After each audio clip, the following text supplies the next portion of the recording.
सिंधू जिल्ह्याचे पालकमंत्री परवा देवगडमध्ये जाऊन देवगडमध्ये अणुऊर्जाचे पुस्तक बंद असे घोषणा केली।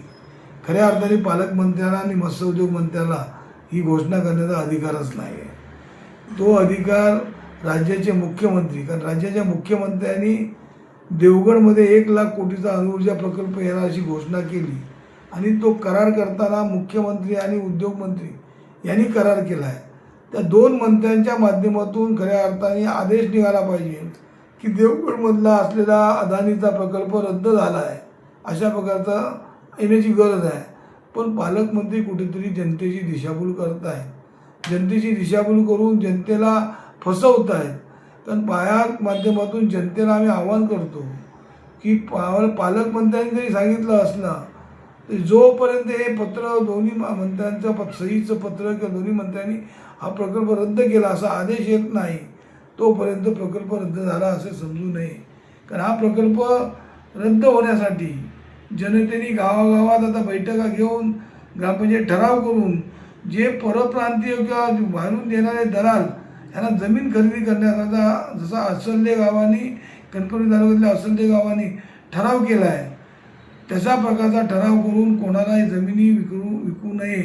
कारण या जमिनी विकण्याकरता ह्यांचेच दलाल कोणतरी येतील, जमिनी खरेदी करतील आणि ज्याप्रमाणे नाणारमध्ये शाह, गांधी या लोकांनी जमिनी घेतल्या तशाच प्रकारच्या इकडे जमिनी अगोदर घेतील रद्द झाला म्हणून।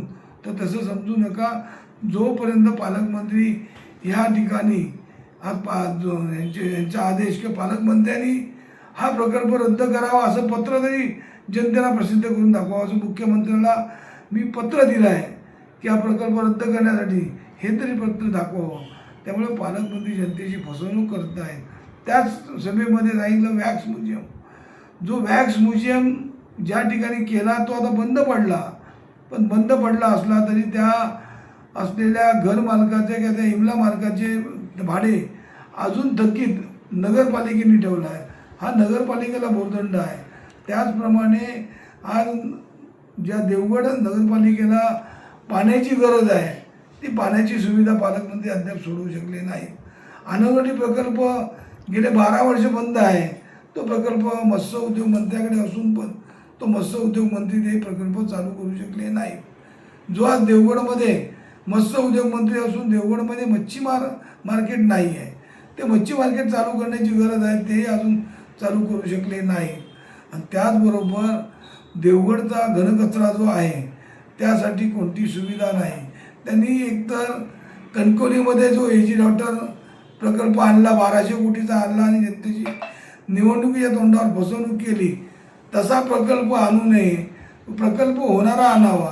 कारण आज ज्या ठिकाणी देवगडमधलं तांबळलेकमधला जो 200-250 कोटीचा प्रकल्प जो पर्यटनाचा प्रकल्प अजून उद्घाटन झालं नाही आणि देवगड शहरात पर्यटन सुविधा केंद्र चालू करून हे सुविधा केंद्र कोणासाठी, हे सुविधा केंद्र अणुऊर्जा प्रकल्पाला येणाऱ्या दलालांसाठी आहे की जनतेसाठी आहे? कारण ही सुविधा केंद्र अशा प्रकारची कणकवलीचं बंद अवस्थेत पडलेलं आहे, वेंगुर्ल्याचं बंद पडलेलं आहे, सावंतवाडीचं बंद पडलेलं आहे। मग या पर्यटन सुविधा केंद्रामध्ये अशा प्रकारचे 5 कोटीची कामं करून काय उपयोग आहे? त्यापेक्षा जनतेला जी आवश्यकता आहे, ज्या आरोग्य केंद्रांमध्ये ज्या सुविधा नाही आहेत त्या सुविधा पूर्ण करता ह्या DPTCतले पैसे खर्च करण्याची गरज आहे। हा DPTCतला पैसा उडवून उधळपट्टी करतो आहे, ती खऱ्या अर्थाने थांबण्याची गरज आहे। परवा त्या ठिकाणी एक मोर्चा काढला गेला, मोटरसायकल रॅली काढली गेली। ही मोटरसायकल रॅलीमध्ये बहुतांशी भारतीय जनता पक्षाच्या पदाधिकाऱ्यांची मुलं, काही भारतीय पक्षाचे कार्यकर्ते या मोर्चामध्ये होती आणि या मोर्चातून त्यांनी दाखवून दिला आम्हाला रोजगार हवा। याचा अर्थ त्यांनी नितेश राणेंनाच घरचा आहेर दिलेला आहे की तुम्ही त्यांना 12 वर्ष रोजगार देऊ शकलेला नाही, त्यामुळे तुमच्या विरोधात काढलेला तो मोर्चा होता, तुमच्या विरोधात त्यांनी मोर्चा काढला होता, तो पण मोर्चा तुमच्या पैशाने तुमच्या विरोधात किंवा आमच्या असलेल्या आमदारांनी आणि इकडच्या मंत्र्यांनी आम्हाला रोजगार देऊ शकले नाहीत। एका बाजूने खासदार प्रकल्प होणार म्हणून सांगतात आणि त्यांचा मुलगा प्रकल्प होणार नाही म्हणून सांगतात। ही विसंगती जनतेने लक्षात घ्यावी आणि जनतेने हा प्रकल्पाचा लढा कायमस्वरूपी चालू ठेवावा, बंद करू नये.